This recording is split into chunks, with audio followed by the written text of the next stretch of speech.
first na ba is LP? Second, yung first namin, ano po? Two. Ay, hindi ka masyado. Pero hindi. Ang ka-eksena niya doon lagi si Richard at saka si Angel. Ang ka-eksena palagi doon si Carmina at saka si Tita Susan. Kamusta yung ma-actingan niyo dito? Kamusta yung ano? Masaya. Pananakot mo? Nananakot ka ba? Parang, Alam ba? mo, na-realize ko after making this film, hindi lang pala comedy ang mahirap gawin. Mas mahirap gawin ang horror. Kasi kailangan mo magpakita ng takot nang hindi mo naman nakikita yung dapat mo makita, di ba? Imagination talaga ang gagalaw. Eto na yung, after 10 years, ako uli nakagawa ng horror. Hirap naman din ako sa kulam. Yung Ouija kasi ensemble siya eh. Ang dami namin natatakot at saka iba rin naman ang latag pagbagyat sa mga katatakutan. Meron ka kasi talaga actual na kasama.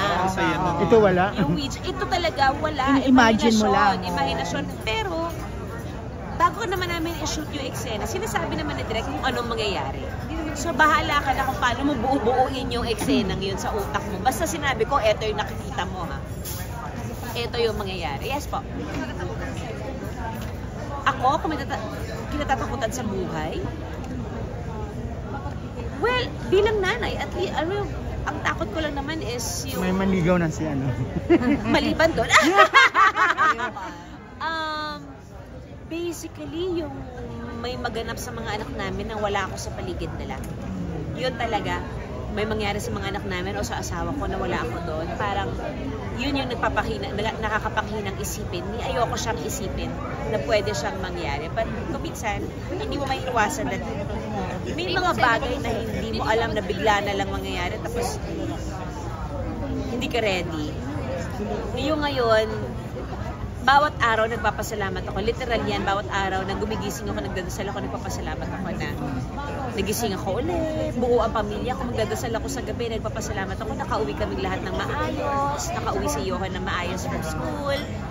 Because really, anything can happen nowadays. And yung takot mo bilang nanay na lang eh, hindi na para sa sarili. Pero Juday, sabi mo nga kanina, which is true naman talaga, parang binigay mo na yung kaluluwa mo sa industriya, bata ka pa lang, di ba?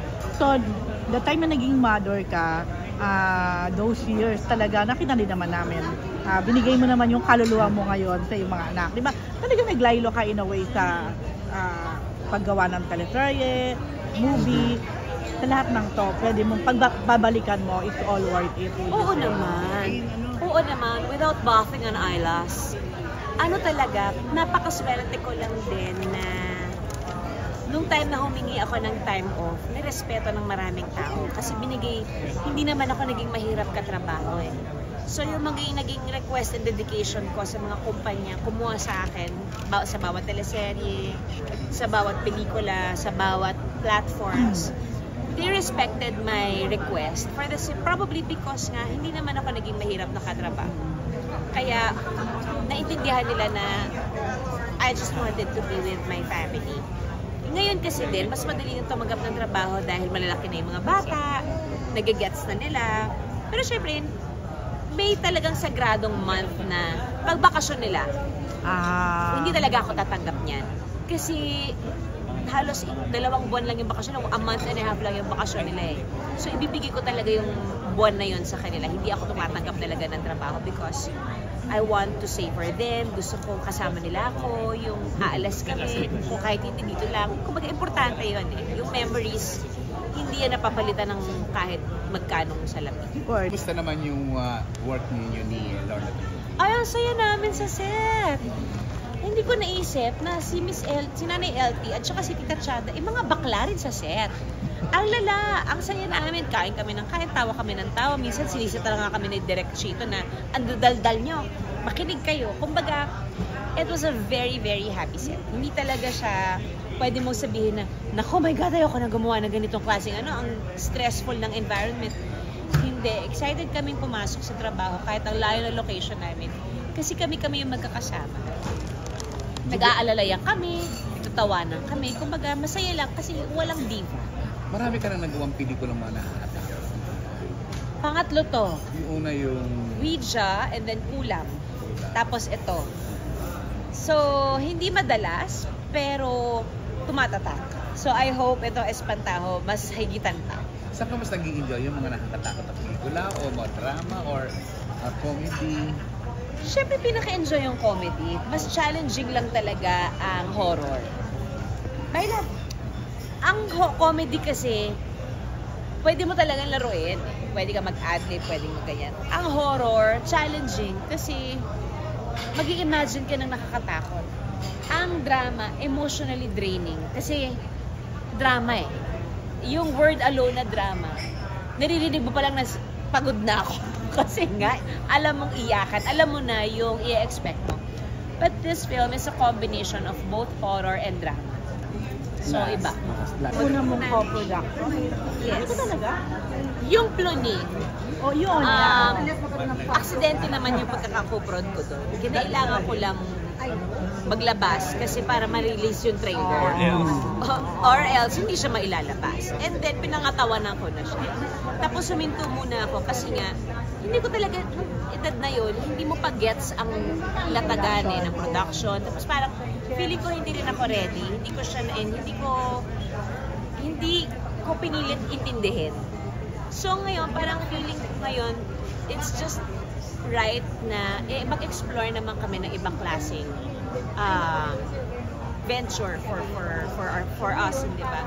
Yung may matutunan, tingnan natin kung hanggang saan naaabot. Kung hindi naman, then it's okay. Ang importante, may experience. Ano ba in-offer sa'yo? Maaari. I mean, kanina tinanong ako for being a co-producer. I think yung pagko-co-prod with Attorney Joji, it was one of the best decisions I made apart from accepting this film. Kasi nag-guide niya ako ng gusto, napaka-honest niyang producer,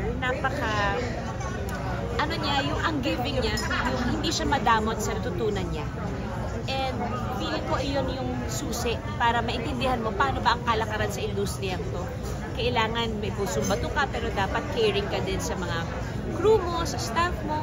So I'm looking at her, I'm observing her every time. Lagi siya nasa set. Pupunta siya sa set, may dala siyang pagkain. She makes it a point na mapuntahan niya lahat ng deaths ng mga artista, nakakapagkwentuhan siya. And bibihira ang producer na gano'n. Araw-araw mong nakikita sa set. Literal talaga. At actually, ngayon ko lang na-experience ang producer araw-araw pupunta sa set. So, okay. Then, as an actor, you feel appreciated na may nakikinig sa'yo yung producer. Tapos, i-explain naman din niya kung pwede o hindi pwede. So, naging family talaga kami. Walang etchos yun. So you see yourself din someday na full production, ikaw na ang producer? Maaari. Pero natatakot lang ako sa part na may mga moments na kailangan mo. Well, isa yun. Maglabas ng pera at habulin ng BIR. Ayaw natin yan, di ba? Kuminsan sa negosyo kasi ito, dahil nga ang daming proseso, parang nakakawalang lakas ng loob eh. Kasi it's just so hard na mag-put up ng business. Ang dami pagdadaanan. Ang dami pang nagaganap, hindi ba? Parang worth it pa ba? Pero mahal namin ang industriya to.